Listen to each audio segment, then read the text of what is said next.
A big thank you to Erman Plumbing for sponsoring this series. Erman is a local generational company who believes in giving back to their community through sponsoring local events, volunteering on not-for-profit boards, and for sponsoring civic dialogues such as this, because the Ermans believe that a healthy community is good for everyone. Hello and welcome. I'm Eric Jingles. This is one of the mayoral candidates for the upcoming election in Moncton. And if you hadn't seen the other two, just so that you know, I had posted to social media that we were doing this and asked you, the public, to send in questions, which you did in great detail and volume. So what I've done is I've tried to compress all the questions, at least to 17, under three general categories, that being infrastructure, governing style, and of course, public safety. Today, we are interviewing Brian Murphy, former mayor of Moncton. Brian, how are you? Fine, Eric. Good afternoon. Good. I'm glad you're here. Now, were you the mayor after Joseph Salter, or was there a little bit in between? I never met the man, but he seems to have been a very remarkable seaman, and I would have liked to have. So just remind us, if you would, when were you first elected to council and how long, and then for mayor? I was represented Ward 1, the East End and Louisville, Shediac Road, as councillor for Ward 1 from 92 to 98. And then from 1998 till 2004, I was the mayor. And then I went on to Ottawa in 2006 until about 2011. And I took a little break that I thought was maybe going to be the final break. And here I am back at it. Well, certainly a long history, and there's a lot of things that we can look at the city that were accomplished under your tenure. So we're just going to get right to the questions because there are a number of them. And the first one starts off with smells. And of course, I tell people that's not a personal thing, but it has mostly to do with the TransAqua's fertilizing plant, I guess if you could say, wafting to the north end. And then here in the west end, we have the Organigram plant, which also was sending out rather pungent odors. So if you were mayor, what kind of things would you do to kind of help mitigate those situations?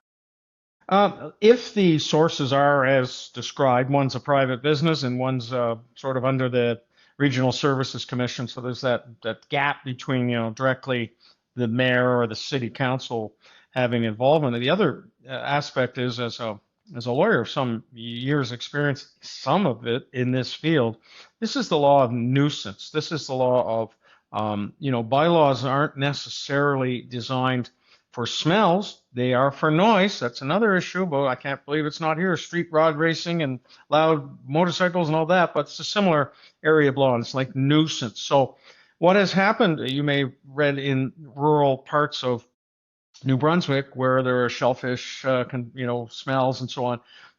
Citizens get together and they, get people involved in nuisance litigation. I think what a mayor and a council can do is sort of a softer sell on these businesses, and in this case, an agency, to monitor it as in, are you doing this? What are you doing to, soften that? With noise, there's mufflers. With air pollution, there are filters. With smell, I'm not, sure, because it's sort of sometimes fleeting. Some people say our drinking water smells until you put a Brita filter in it. So it's gaseous, it's nuisance. It's not, I wouldn't lie that this is going to be solved the minute that we have a new council, but I would think learning and monitoring about things as we go would be the best response. Got to find out what it is, what can be done. And a little bit of honey goes a lot further than vinegar, especially when the laws are pretty, I would say, weak with respect to odor nuisance. So that's my thought. Okay, very good.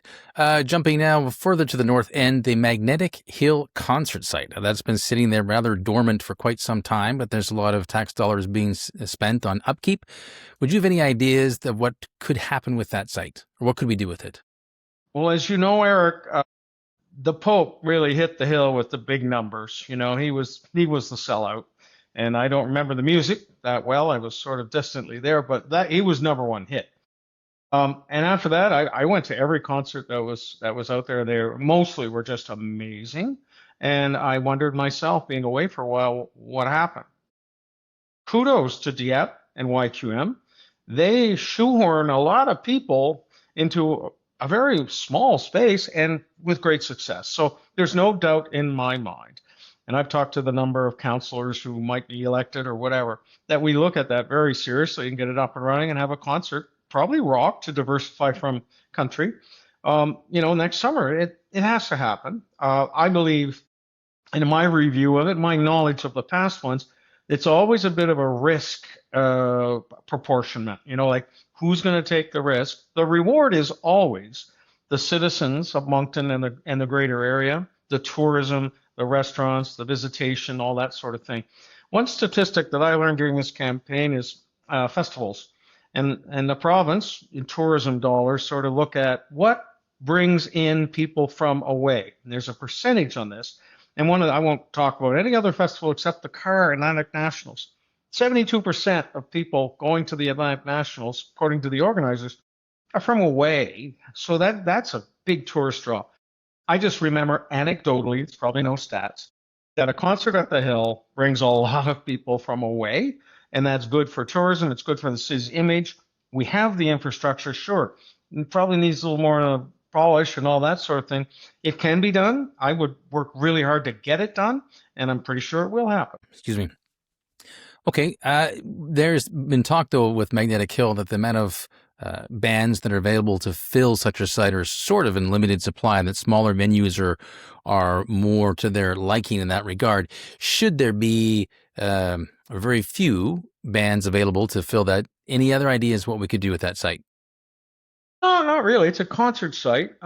They did, Greg Turner's running for council, and he had, other uses for that, including, basically a market type thing. But no, it's a concert venue with a bowl, and that's what it should be used for. I think the idea. I mean, I've talked to a lot of people about this. Some in their own, some who have opinions, and they're equal.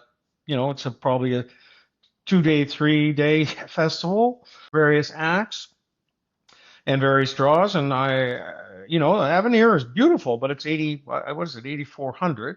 And the Stade Medavie is not all that much more. So there's no venue that hits 20,000. Yeah, U2 and some of these others were, I don't know, 80,000. Maybe those days are gone, but 20 or 30,000. I've gone to events in Halifax. They had a comedy thing there. They had like 12,000 people on the hillside. Very, very little infrastructure need and very big draw. I'm not the expert, but I think I just have this feeling that it definitely could happen. Okay. Moving inward now to the center of the city, parking at the Moncton Hospital, always the bane of everyone's existence. What are your ideas to help alleviate that issue? It's a classic case of having a balance between the residents and the users of the hospital. And anybody who goes to the hospital, it's not usually heartwarming. I don't know, getting a baby, maybe that's heartwarming, but a lot of it is the people are very distraught, and I added to it. It used to be the cost of parking. Now I hear lineups about the availability of parking. So you talk to the friends, which I have. My family was quite connected with the hospital. My brother and father were doctors, and the Friends are a wonderful organization. But if they have to put a new surgical unit or facilities ahead of parking, if you ask them to do the garage, it's not a real sexy thing to raise money for, but it is part of healthcare. And I would think a garage is what is needed at that hospital. Who's going to pay for it? All the citizens of Moncton want a great deal of money to go into a parking facility? Maybe some. And maybe as a fairly rich community, I would like to talk about taxes. It's not on this list of questions, but taxes are high. Revenue's never been higher. And maybe there's something that can be done with the Friends and the city and maybe a private developer, because there is a revenue stream with a parking garage.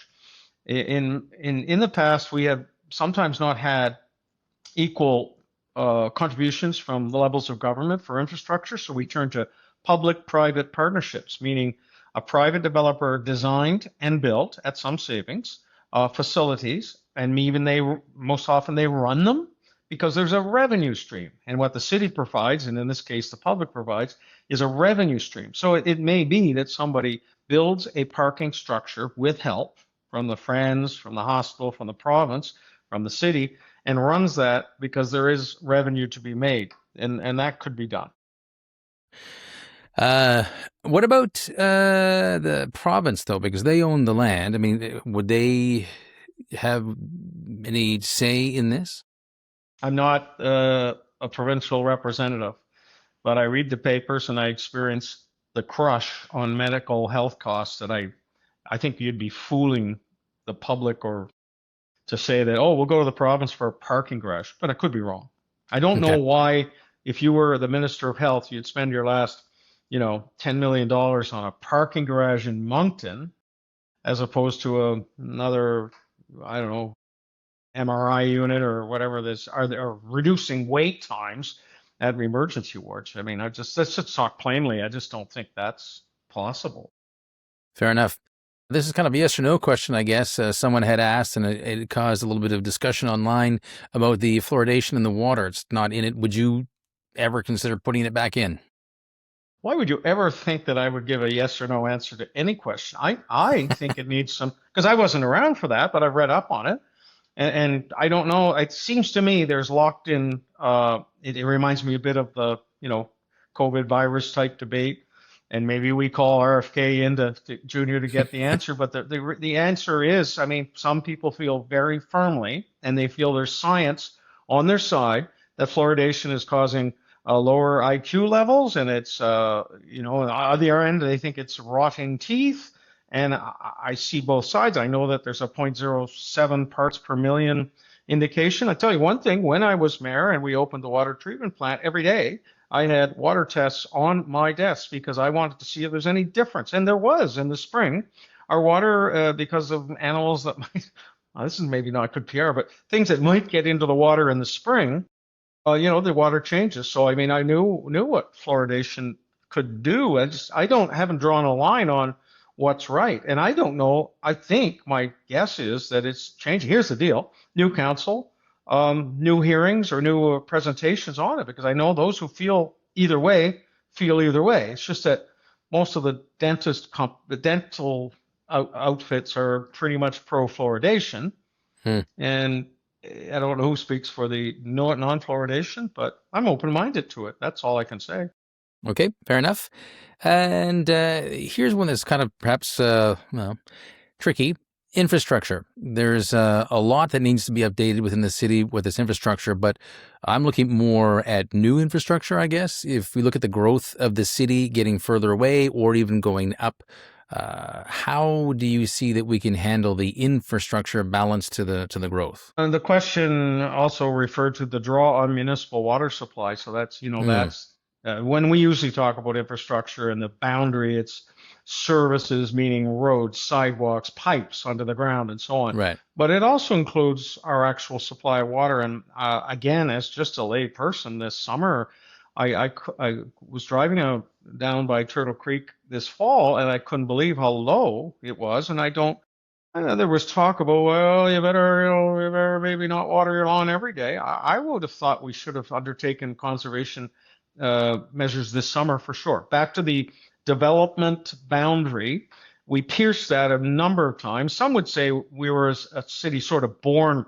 with no boundary because we didn't have a concentrated downtown core like St. John and Fred or Halifax, for instance. So it was difficult, and money has no boundary. And where somebody might have, the developers on the north end, they had the money, they developed it. Same with the out in the Irish town with respect to Royal Oaks. That was the big one.